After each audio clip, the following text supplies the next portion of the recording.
I wasn't supposed to be speaking. I'm covering for one of our speaker to write, but at the same time, going to be sharing some of our thoughts and messages with us today. So once again, thank you for joining, and I'll be talking about disrupting the system. I'm a disruptor, you could say that. I'm always uh, looking at how uh, people could get the awareness by using different tools and all of that. So I will be speaking on building sustainable student-centered learning system, and in within a short time that I'm being given. First of all, why the system needed disruptions? Some person may be asking, well, I don't think we need a disruption. I think we need the reason why we need because there's increasing rise in tuition and student debt. It has been very alarming. So it is very important for us to have a type of learning that is more student centered, not just the teacher or the lecturer or the instructor who is in class. A one size fits model. We want to make sure that uh, people are able to get learning in a more student centered form, not just everyone trying to learn. And we've also seen a skills mismatch. There's a lot of colleges, especially here in the US, who are churning out a lot of graduates, but they don't have the right skills because the school, the type of Mm-hmm. learning that has been issued to them, has not been able to meet up with the skills that's been needed.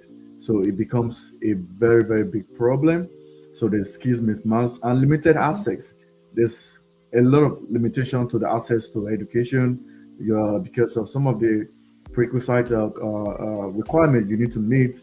You need to meet maybe pass some standardized tests. You have to meet English proficiency. You have to meet so many things that kind of limit access. So they became a need why we need to have a disruption in this system. Why does this disruption really mean? What does it really mean? It means a purposeful redesign where we are redesigning how education is being offered, trying to make learning more centered, learner centered, or student centered, the case may be, and also looking at competency over just credentials. People have a lot of credentials, have a lot of certifications, but they're not really competent in the task that's being given. So why not? Why don't we cause a disruption? So maybe these are some of the yearnings why what disruption is all about. Trying to make learning more competent based, and making more learner centered, and make also making it more purposeful, not just having a curriculum because it's been adopted in a different country. Oh, it means that you just go to work. No, we want to make sure that is it meeting the needs of those learners and all of that. So those are what disruption is all about. Student-centered learning ecosystem. We may be asking, we're talking about student-centered or learner-centered. How does it look like? It means it's a personalized form of learning where the learners can actually work according to their own pace. They don't need to try to work at the pace of the other student. Take for instance, you are in a class and you have a student who are gifted or students who are very they could learn so fast. So it becomes so difficult for you to meet the needs of those students. Or students who are very slow in learning, they need a lot of assistance and all of that. It becomes so difficult for you. So personalized learning is the game changer. It's part of the reason why learning should be student centered in this ecosystem, and it should be outcome driven. It should not just be you have to go from one step to another. You have to go from, yes, we know maturity comes in terms of moving from a grade one, grade two for a child and all of that. But also need to look at the outcome. What is the outcome? What is Are these persons able to pick up a job later on? Are this person able to go into business and all of that? And is it affordable? Is it affordable? Is one of those things that we really want to look at. Does it touch into real life interaction? Is this something that people could actually use in their everyday life? So those are what student centered learning ecosystem should be all about. So moving from a linear education to an ecosystem, it means we are living the traditional where you have to enroll, you have to attend, you have to graduate. But this type of e-learning that we are talking about bringing to the community is where you are learning, you are applying, you are validating, and also earning, and also reskilling.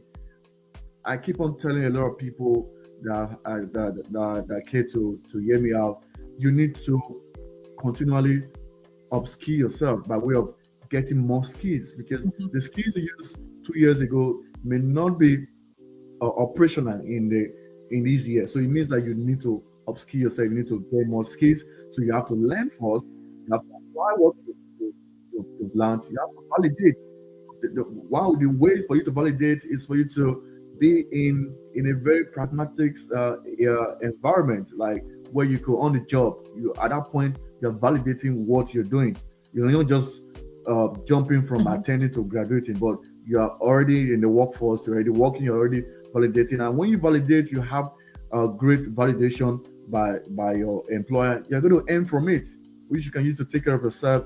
Either you want to pursue other goals that you're interested in, or you want to go into business and you upskill yourself again. Like I said, it is very, very essential for you to do that. This is the ecosystem that we are talking about. How we want to bring this to the community, like people who are closer to us, not just the education that we've always known, which is the K-12, where you have to leave, you have to attend, you have to enroll, you have to be get 95% of attendance. No, we should be talking about what are these persons learning, what are these young ones, or at any level, not necessarily someone who is in high school, even while you've already graduated. What is this person learning? What is this person? How is he applying? How is he validating? The best way for you to validate is for you to put yourself out there, get a job, or have some mentors who could tell you, okay, this is what you're doing. That helps your morale to keep on moving forward in your career. And earning, when you go to earn, and you go to skill yourself.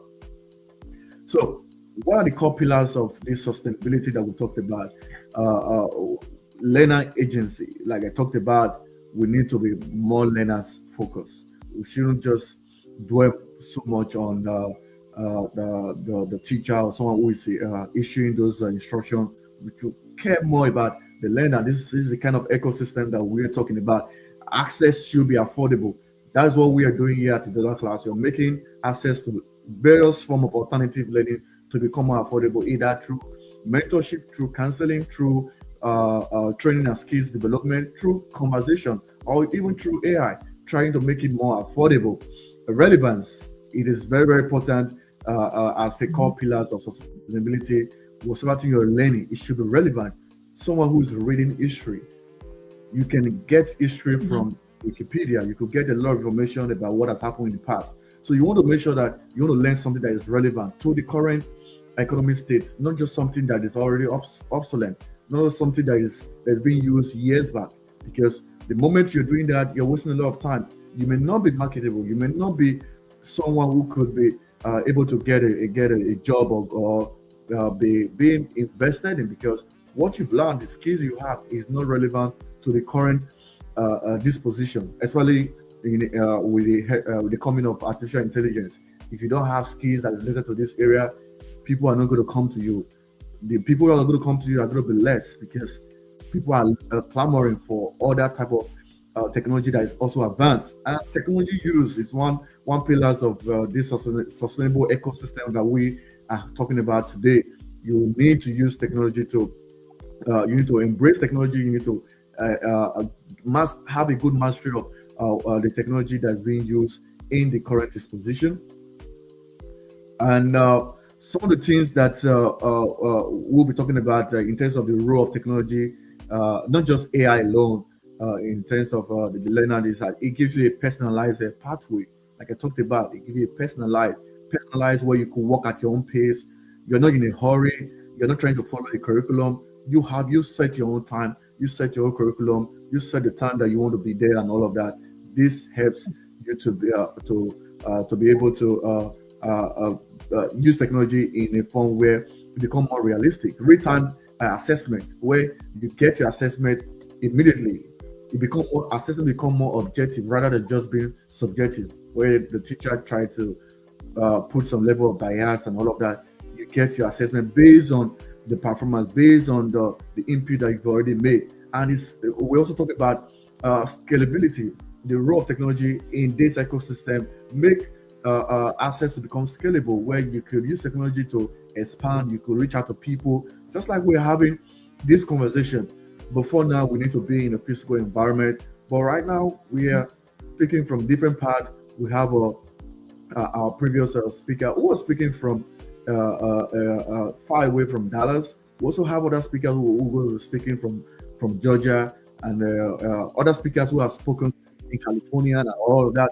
So this makes access to become scalable because we can actually access this learning form of learning through technology. So that is a very big role of technology. And we also have educators alignment, where you have the educators are able to have a good alignment to some of the things they were doing, augmentation. They're able to work side by side with technology because of what is available to them. So let's talk about redefining assessment and credentials, because the form of learning that we've always known has been focused on credentials. Or go to school, get a degree. When you get a degree, get a job, is no longer sustainable.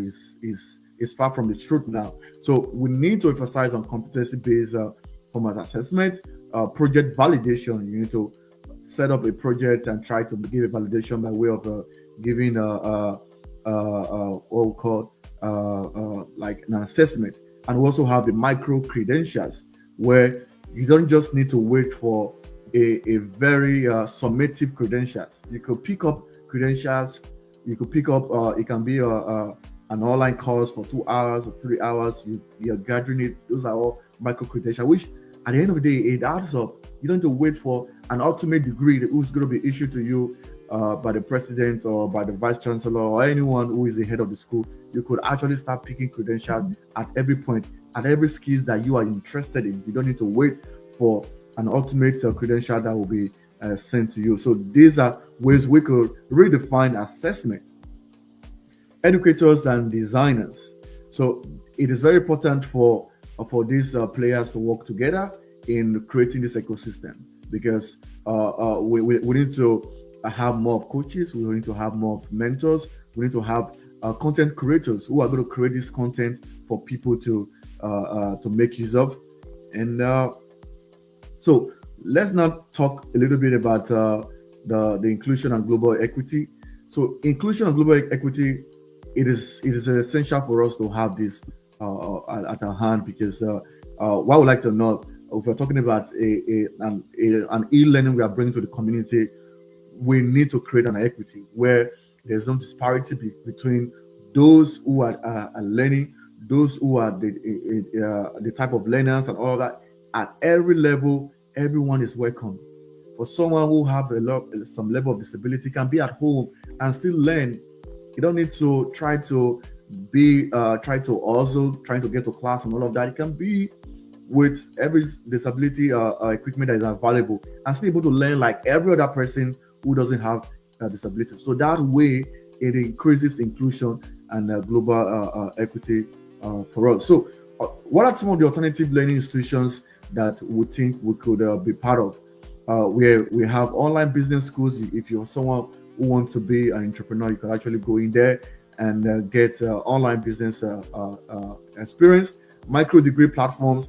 We have Coursera, we have Allison, we have Udemy. We have so many micro degree platform where you could get credentials, not the ultimate credentials from a typical university or a college. You could actually get those micro degree.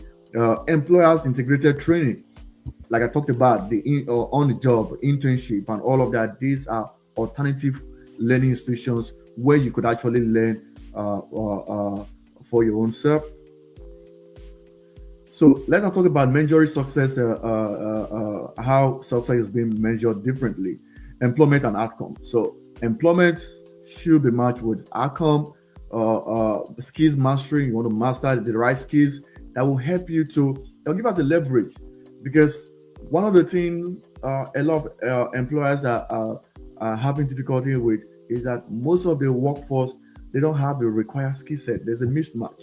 That becomes a bigger problem to employ someone. You don't want to get someone who don't have the required skills. It's going to take tons of time for you to bring that person to that level. So you see a lot of employers preferring referrals, people who have worked, or schools or institutions who are already doing some of those jobs and all of that, because of the skills mismatch. So people, learners need to know that for you to stand a chance in the competition, you need to get skills that is needed in industry-based skills, not just a curriculum-based skills that you got from university. It's not going to help you in this current disposition.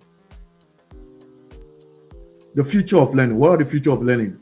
Modular education, like I talked about, the course area. We have a lot of platforms today where you can actually learn AI-guided personalization, where you can actually learn. If you're someone who is very conversant with ChatGPT, you can actually learn a lot of things from there. Global collaboration. You want to collaborate.